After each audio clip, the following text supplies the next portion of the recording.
Français de métropole, Français d'outre-mer et Français du monde. Le peuple français s'est exprimé et me fait l'honneur d'être qualifié au second tour face au président François. Ce soir, permis d'exprimer aux millions d'électeurs qui ont témoigné leur confiance la plus sincère gratitude. On mesure avec humilité toute la responsabilité. J'y vois l'espoir. Espoir que se lèvent les forces de redressement du pays.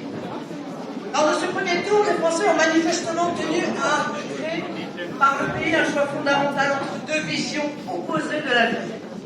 Soit la division, l'injustice et le désordre, imposés par Emmanuel Macron au profit de quelques-uns, soit le rassemblement des Français autour de la justice sociale et de la protection garantie par un cadre fraternel autour de l'idée millénaire de nation et de peuple. Tous ceux qui aujourd'hui n'ont pas voté pour Emmanuel Macron ont bien sûr vocation à rejoindre ce rassemblement. Je me félicite que ce débat si essentiel, que je souhaite loyal et respectueux, puisse durant ces 15 jours se dérouler pour que le peuple français, le peuple souverain, soit en mesure de l'arbitrer par son vote le 24 avril prochain.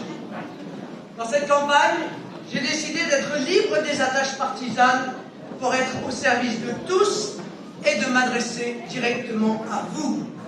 Je continuerai à le faire pour être, si vous le décidez, au lendemain du second tour, sans exclusive aucune, la présidente de tous les Français.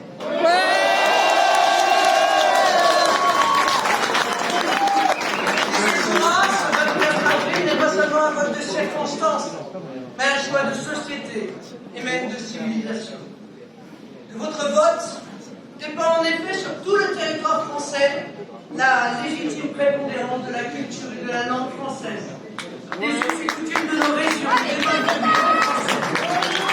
et des valeurs républicaines, au premier rang desquelles la laïcité et l'égalité, notamment entre les hommes et les femmes.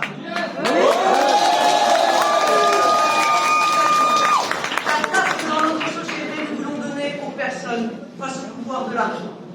Je pense par exemple à l'importance que nous accordons à la solidarité envers les plus vulnérables, la possibilité de jouir de droits garantis ou encore d'accéder à la retraite en bonne santé. De votre vote du 24 avril dépendront enfin les décisions politiques du prochain quinquennat, mais qui en réalité engageront la France pour les 50 prochaines années. La politique migratoire, sécuritaire, économique, sociale, énergétique, européenne, militaire ou diplomatique. Mon engagement sur ces sujets est sans faille. J'assurerai l'indépendance nationale pour faire de la France une puissance de paix. Je restaurerai dans tous les domaines la souveraineté de la France, c'est-à-dire pour les Français la liberté de décider pour eux-mêmes et de défendre leurs intérêts.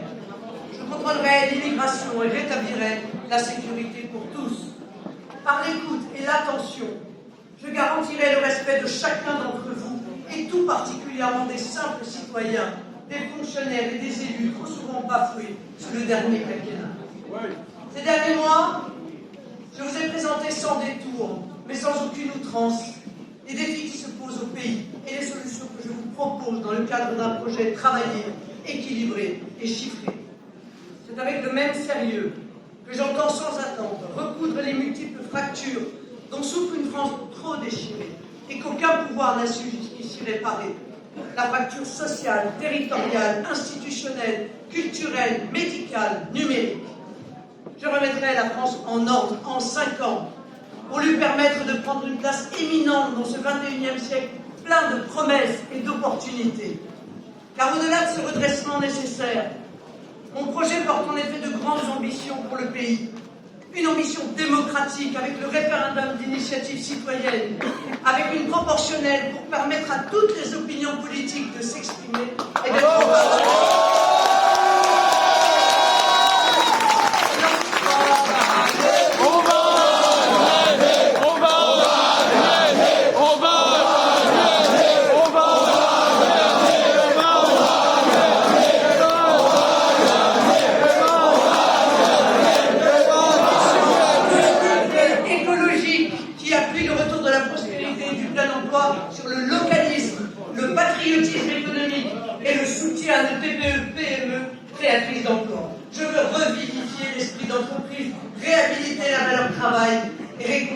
travail et le capital par la participation.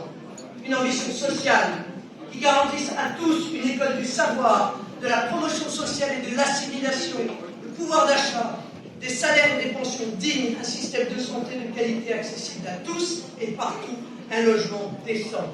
Notre pays doit s'enorgueillir de n'abandonner aucun de ses enfants, d'assurer l'égalité et la reconnaissance du mérite, d'ouvrir à chacun les voies du bonheur familial et de l'épanouissement personnel.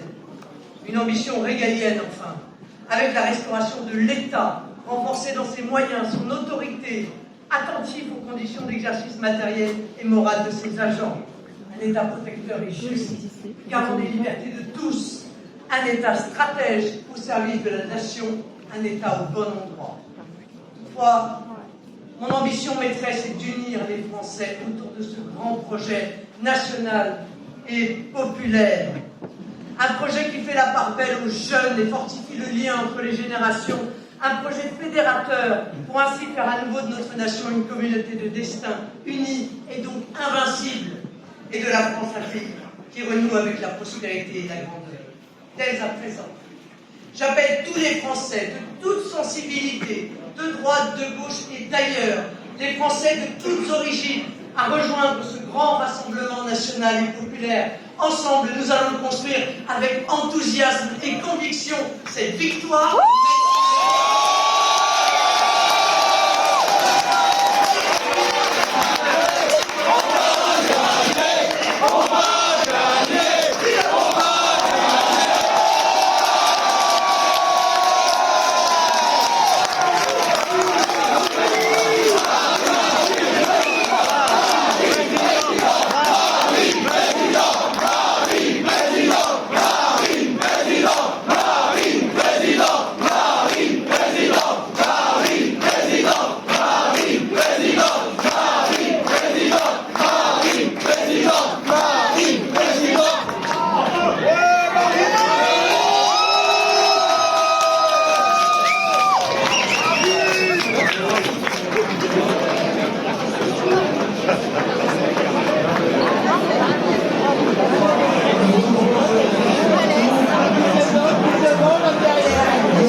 Parce que je me confonds toujours avec Edwige.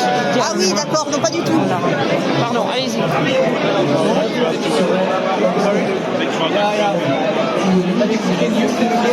Yeah.